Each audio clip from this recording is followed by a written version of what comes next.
The Jolly Roger, a skull and crossbones against a black flag, strikes fear into the hearts of even the bravest sailors. This iconic symbol instantly conjures images of swashbuckling pirates, plundering treasure ships on the high seas. But how much of what we know about pirates is true, and how much is romanticized fiction? The Golden Age of Piracy, spanning roughly from the 1650s to the 1730s, was a time of both real danger and captivating legend. Notorious pirates like Blackbeard, Bartholomew Roberts, and Henry Morgan became legends in their own time. These were not the romantic heroes often portrayed in modern films. They were hardened criminals driven by greed and a thirst for power. Yet their stories continue to fascinate us, blurring the line between historical fact and thrilling fiction. The decline of Spanish sea power, coupled with the rise of lucrative trade routes across the Atlantic, created the perfect conditions for piracy to thrive. No name strikes more terror into the hearts of landlubbers and sailors alike than Blackbeard. Born Edward Teach, this notorious pirate captain terrorized the Caribbean and the American colonies in the early 18th century. By 1716, Blackbeard had joined the crew of Captain Benjamin Hornigold, a well-known pirate operating in the Bahamas. He quickly rose through the ranks, eventually commanding his own sloop and cultivating a fearsome reputation. Blackbeard was known for his thick black beard, which he would braid and intertwine with lit fuses to intimidate his enemies. In 1718, Blackbeard met his end in a fierce battle with Lieutenant Robert Maynard, sent by the governor of Virginia to put an end to his reign of terror.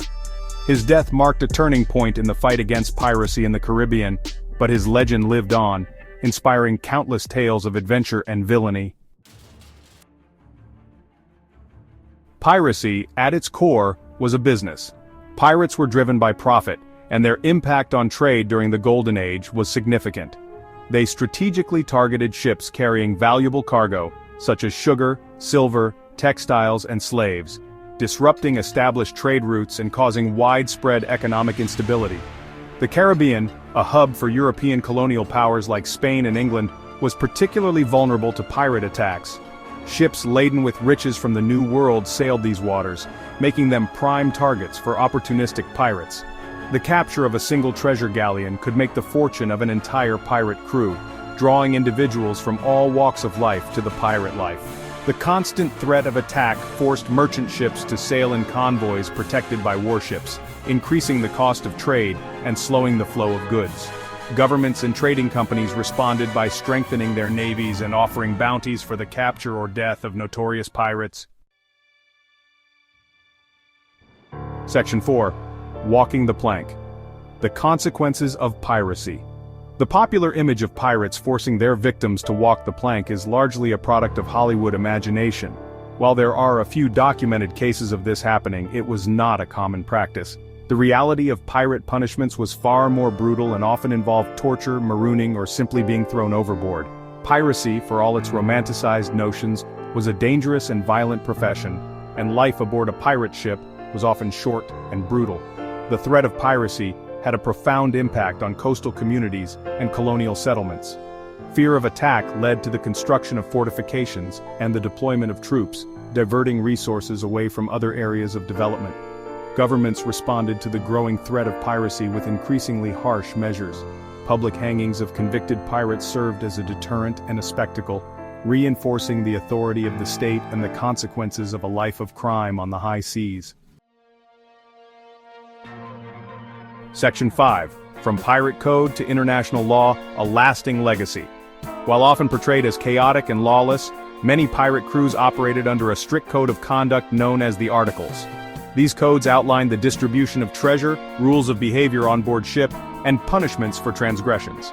The Articles serve to maintain order and prevent mutiny, demonstrating a surprisingly democratic element within the seemingly anarchic world of piracy.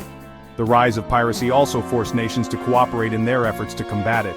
The need for a united front against this common enemy led to the development of international agreements and treaties, laying the groundwork for modern maritime law and cooperation. The tactics and technologies employed by pirates influenced naval warfare and shipbuilding practices. Section 6. Separating fact from fiction, the enduring allure of pirates. The Golden Age of Piracy continues to capture our imaginations, inspiring countless books, films, and legends. But it is important to separate the romantic myths from the historical realities. Pirates were not swashbuckling heroes but criminals, driven by greed and a desire for power. Their lives were brutal and short, and their actions had far-reaching consequences for trade, colonialism, and the development of international law. Yet there is a certain allure to the pirate myth. Their defiance of authority, pursuit of freedom and fortune on the open sea, and ability to create their own rules continue to resonate with audiences today. While we may admire their spirit of adventure, it is crucial to remember the human cost of piracy.